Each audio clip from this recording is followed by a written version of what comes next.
Rise up!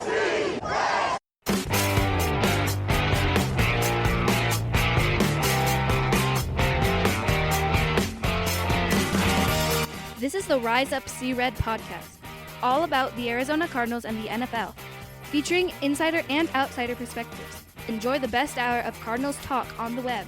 Now here are your hosts, Jess Root and Seth Cox.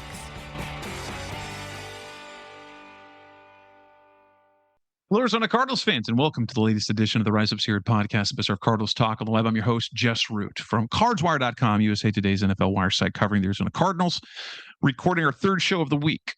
Our divisional round preview picks and predictions and props with my co-host Seth Cox from RevengeOfTheBirds.com. We bring you playoff picks and we talk degenerate talk when it comes to predictions in prop bets. Seth, this is going to be a fun weekend, isn't it? As we jump into the divisional round, we've got three NFC West teams. We've got the Bills with some pressure. I think all four games could be really entertaining.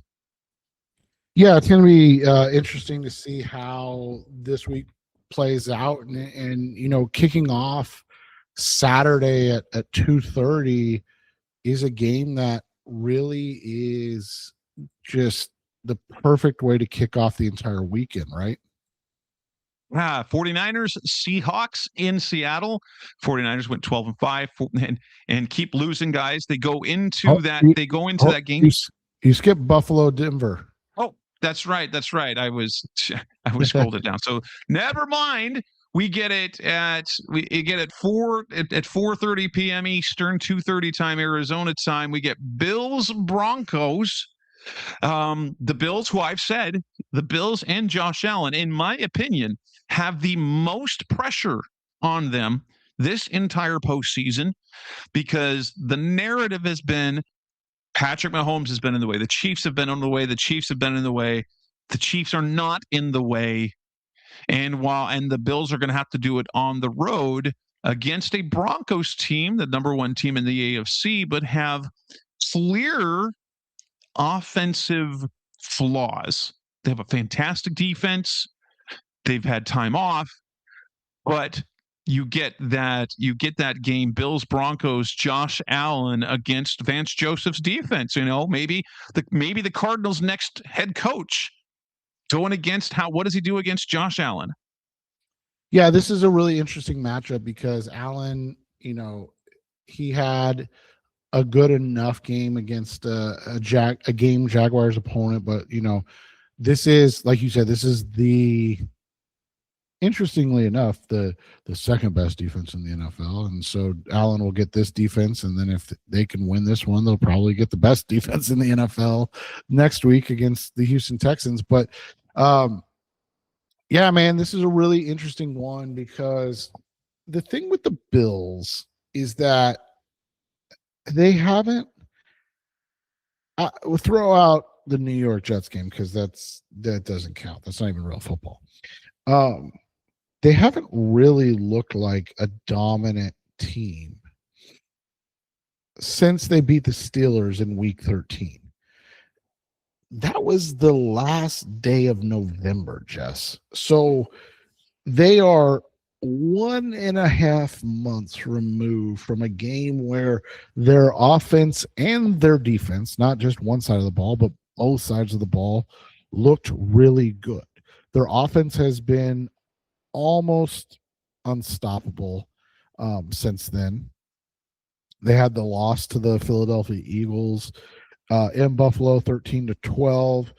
But outside of that, you know, 39 points, 35 points, 23 points, 35 points, and then 27 points last week.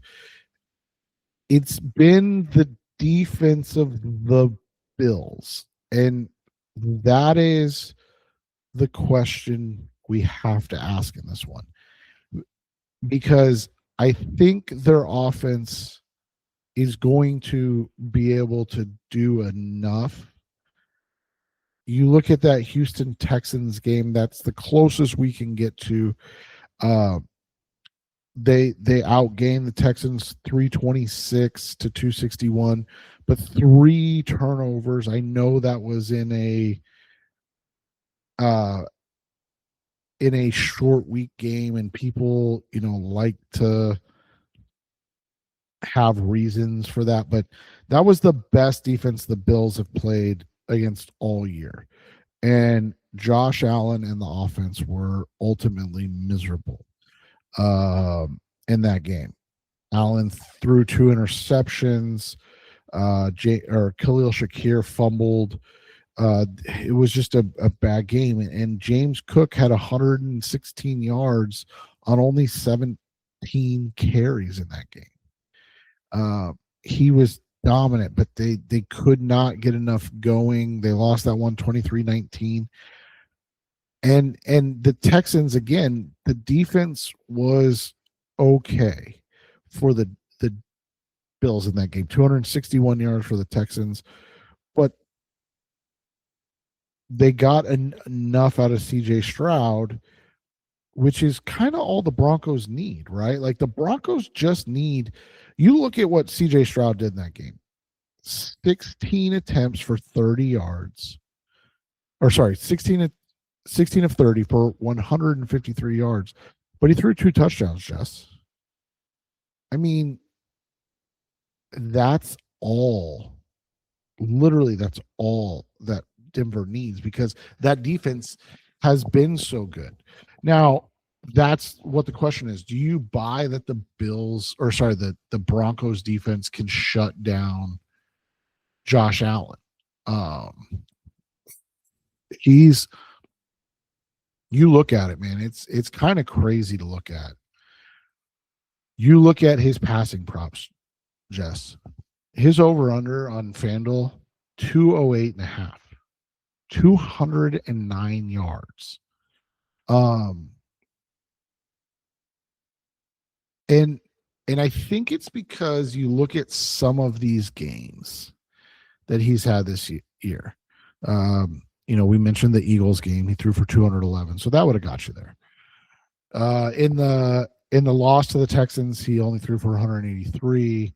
In one of the wins over the Patriots, they scored 35 points. Jesse threw for 181 yards. So it wasn't like blowout wins. And then obviously in that Cleveland game, he was, not good.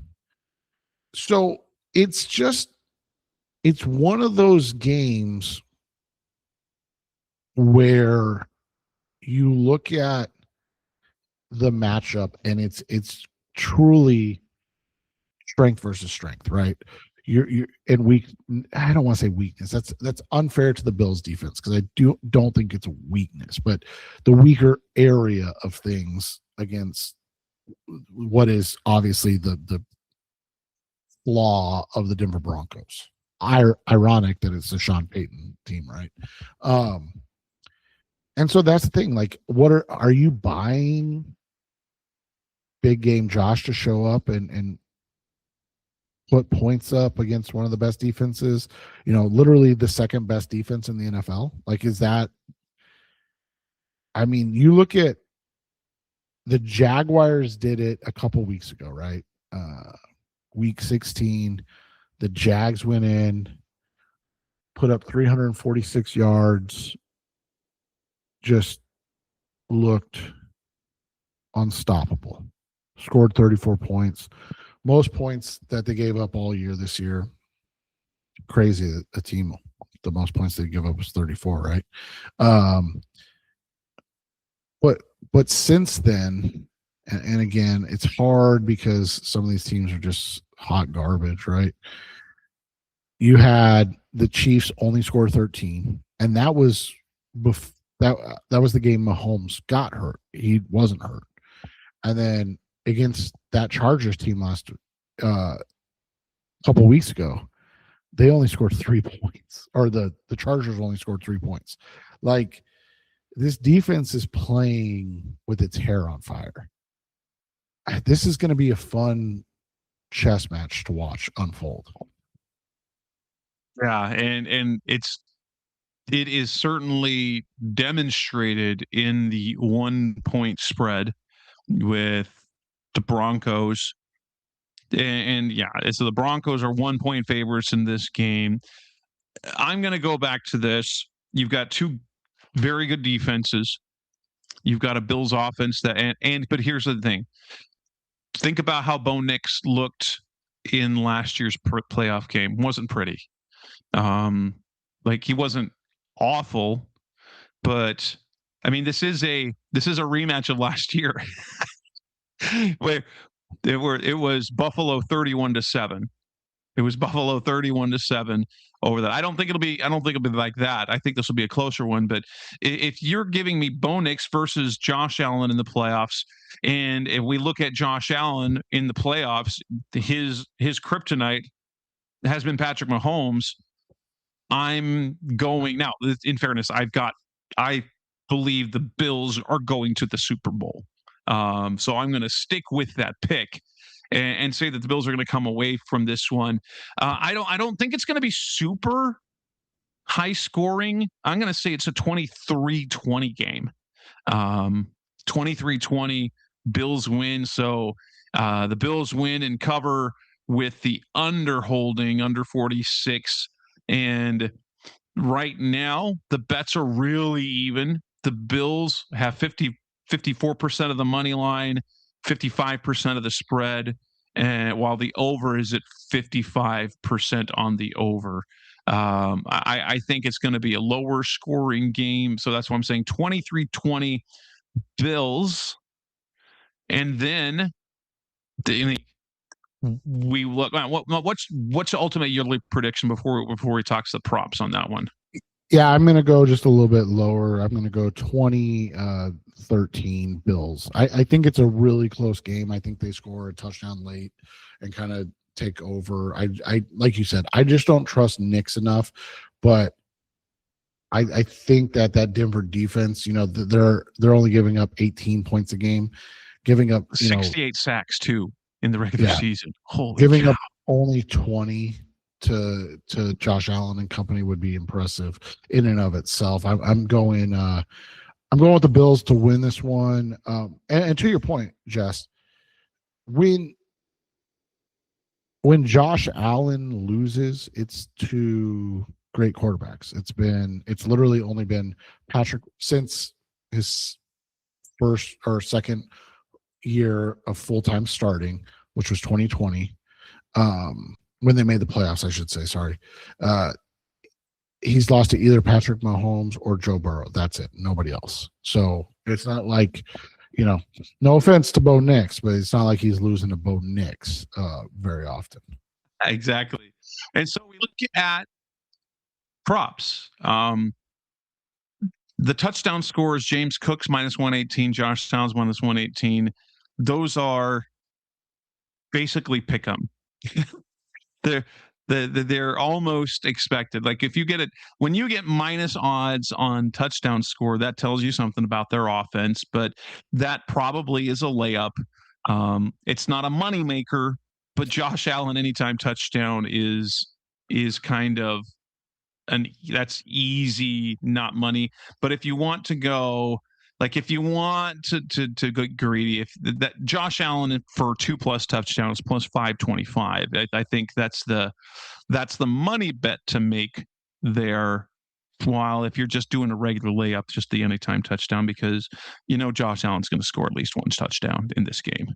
Well, and you look at it, the ones I'm really looking at is the rushing stuff. So RJ Harvey over 55.5. Josh Allen over 36.5. I like both of those to hit. James Cook leads the NFL in rushing. James Cook last week against, fair enough, the best rush defense in the NFL. Only had, I think, 56 yards. My computer just 46. 46, okay. 46 yards. So is he back? That's such a tough one to call. So I'm staying away from that. I mean, you look at it, the Broncos are second in the NFL to the Jaguars in rush yards allowed. So yeah, I'd stay away from Cooks over. But Harvey and Allen, I like both of those guys to go over. And then you and I hit on it last week, man. Why not run it back? Bo Nix anytime touchdown scorer too. Let's get both the quarterbacks in there. See if we can recapture the magic again, right, Jess? Yes, and here's the one I like as well, because when it comes to props, I'm a big fan of finding low, like plus odds with a low total. And my one for this game is Brandon Cooks over 2.5 receptions at plus 110. He had 3 catches last week. He had 4 catches the week before. That's the one I like as just a little one that doesn't it doesn't seem too risky, because all that it requires is that he catch 3 passes, and he's been around long enough. And in the playoffs, that's the type of thing that shows up. Like anybody, and I almost talked about Christian Kirk props last week, but the Texans, I'm like, who knew that Nico Collins was going to go out, and then Christian McCaffrey would have himself a career game. But so that's your little one. Brandon Cooks over 2.5 receptions for plus 210. But I avoid the passing props, in my opinion. Avoid them. Yeah, and unless you like betting the under for minus odds, I don't know. That just seems this is a bad game in terms of betting, but it's a fun matchup, man. Yeah, it is. So, yeah, coming up next on the Res Receiver podcast by Star Chronos Talking Weather, let's talk about the next matchup, the one that I thought was the first matchup because I was looking at the schedule wrong. 49ers Seahawks. That's coming up next on Rise Up See Red. We're back on the Rise Receiver podcast by Star Chronos Talking Web, talking NFL divisional round. We got picks, props, and predictions. Second game of Saturday is 49ers Seahawks for the third time this season. We saw the Seahawks basically manhandle the 49ers in the regular season finale. The Seahawks are 7-point favorites in this game, as the Niners are down another important piece in George Kittle. But I know why the spread is 7 points, but dadgummit, this plucky 49ers team, I don't think they're going to win, but I think they're going to give Seattle their money's worth. And here's the kicker. We're still waiting to see if Sam Darnold's going to turn into a pumpkin. Well, and there's a chance that he may not. And there's a chance he showed up on the injury report today. He strained his oblique a little bit. He believes he's going to play, but he's not going to be 100%, which, guess what? That might mean some of those confidence throws that he makes, he's going to be a little,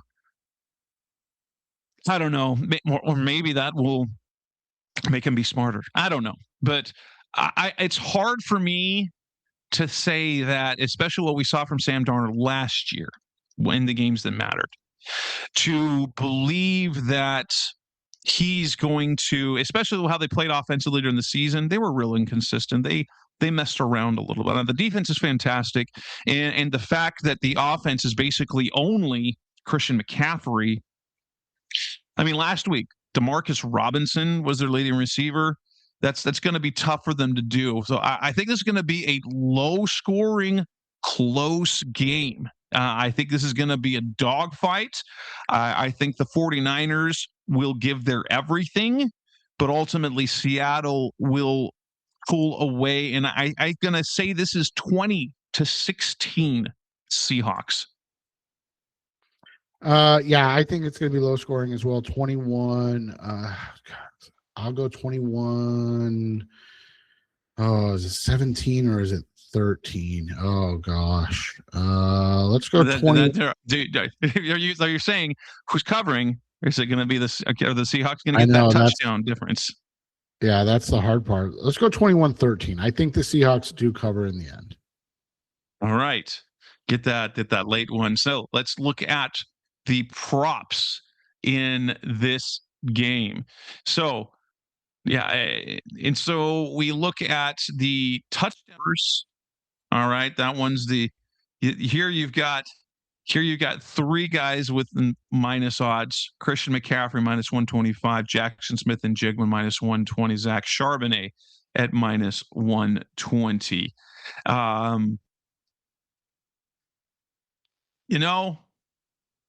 It's the playoffs. Give me Brock Purdy with an anytime touchdown. Again, I either want to go, and based on my score, they're only going to score one touchdown. So Seattle's going to do everything they can to keep Christian McCaffrey out of the end zone. So give me Brock Purdy anytime touchdown at plus 550. Yeah, I'm gonna go.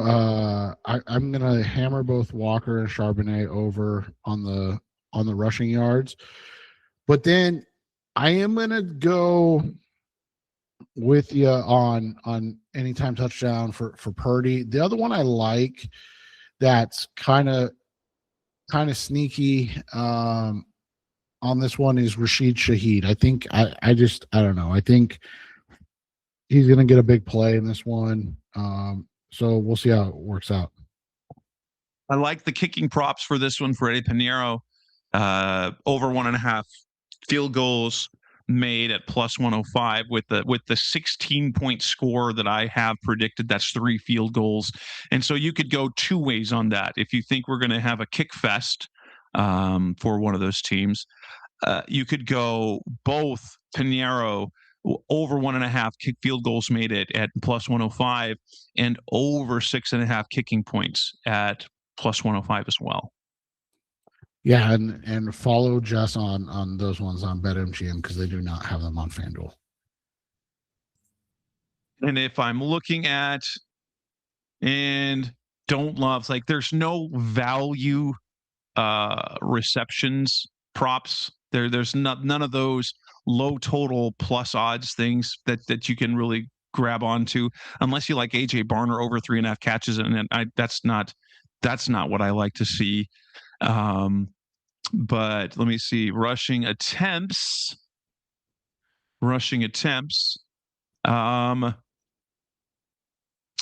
Give me Brock Purdy over 4.5 rushing attempts at plus 110.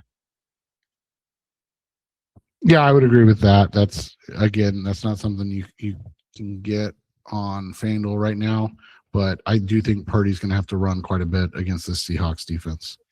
Yes, and is willing to do it. Any other props of note that are worth looking at for that one? No, I think that I like the kicking ones, especially Pinheiro. I think this is going to be a game that you're going to see some of that happen, and you're going to see guys, get chances to make big kicks, make big plays, and Pinheiro is a guy that typically you can count on, right? That's right. Coming up next on the Rise of Sierra podcast, it's our Cardinals talk. When we move to the first of the 2 Sunday games, that's coming up next on Rise of Sea Red. Back on the Rise of Sierra podcast, the best of our Cardinals talk on the web. We move to the first Sunday game where we get Texans Patriots. I can tell you this. Wow. There's not a single player prop I would touch in this game. Not one. And here's why. The Texans defense is just too much, man. It's too much right now. I wasn't overly impressed with what the Patriots offense did.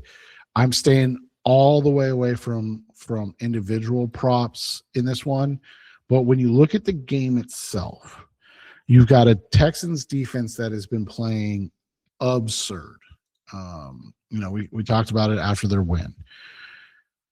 You have a Patriots offense that has spells of being really, really good. And I know that's crazy to say spells because they're second in points for in the NFL. But you look at some of these games they've had, right?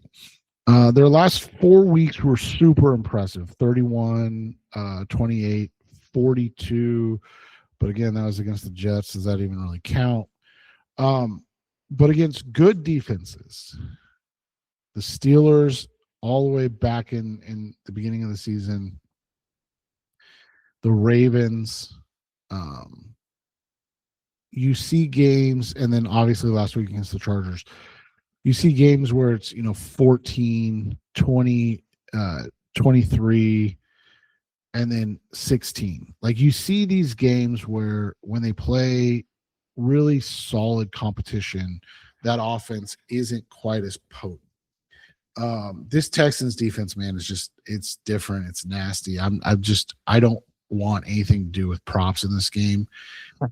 It's wild to me that the over is trending. It's wild. 40.5. I know that's low, but it's crazy to me, man. I would agree. I actually think I like the Texans in this game. I like the Texans in this game in a but over on BetMGM, 53% of the handle is on the under. So that vibes for me. But here I like the Texans in this game. I'm gonna say they win this game 17-14. Now let's say 17-13. 17-13, or heck, no, 16-13. It's a field goal fest in this game. 16-13. The Texans, take the under. You get the Texans at +3 right now. Texans +3 is even money on BetMGM, but even just straight money line at +145 in my opinion is the way to go for this one. Setting up a Bills Texans NFC Championship game, which is going to be wild. With the Texans hosting as the 5 seed or the 6 seed. By the way, you can also get Texans on the money line for +150. So slightly better. Don't go out of your way if you're not a FanDuel guy, but it's slightly better. So I might as well say it. You know what? I'm gonna go. 17-14. Texans win. There we go. The kicking props suggest field goal fest. Kaimi Fairbairn, it's over 1.5 at -165. And Andres Borregales -135 at over 1.5. And my score suggests they're both going to do that. But those aren't great bets. Overall. So yeah, avoid. Now, let me see this. Is there any prop worth grabbing? So there's almost nothing in there. There we get some receptions. Let's go again. Houston defense, right? +800. Why not? Yes. It's fun. We've seen it work out. It's going to be an interesting one. We didn't mention Nico Collins is out this game. So if you do want to bet on some receivers, Dalton Schultz, Christian Kirk, those would be the guys that you would probably want to put the money on. You mentioned Kirk earlier. You don't get great odds. You don't get great odds on the over 3.5 for Kirk at -145. That's not awesome. Over 4.5 Dalton Schultz at -125. Also not awesome. If you want to get real risky, though, that Houston defense, you can pick them because they did this last game. You can pick them to score the last touchdown of the game at +3,300. So, if you think that they're once again going to, close out a game like they did, +3,300 Houston defense touchdown score last of the game. That that's at least an interesting one, kind of something to root for towards the end of the game. So it doesn't have to be the last score, just the last touchdown scorer. Yeah, that's a good one. I'm gonna look at Jaden Higgins. You've got over 3.5 for him. Receptions at +125. But there's a reason why it's set at 3.5. 1, 2, 3, 4, 5, 6 straight weeks. His last 6 games, he has not reached 4 receptions. Although he did have 1, 2, 3, 4, 5, 6 of his previous 8 did.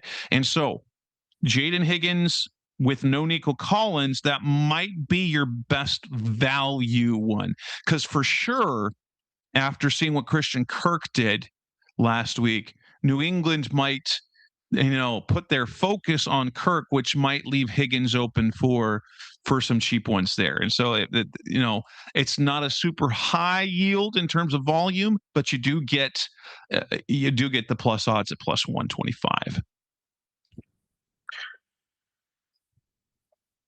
Yeah, and I'm with you on that. Like, I'm staying away from this game in terms of. Drake May over half an interception at even money. Yeah, I would agree with that. Turnovers, defensive scores. That's the way to go in this one. Yep. Coming up next on the Rise of Cedar podcast, Mr. Cardinals talking about this. Move on to the final game of the weekend: Bears-Rams. That's coming next on Rise of Cedar.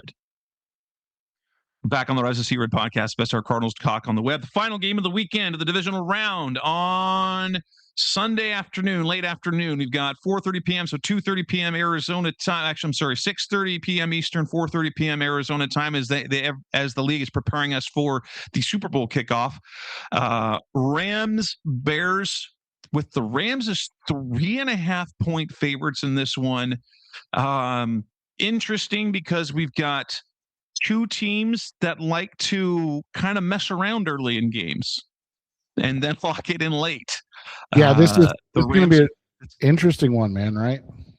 Right. I am picking the Rams here because my Super Bowl prediction has been Rams-Bills.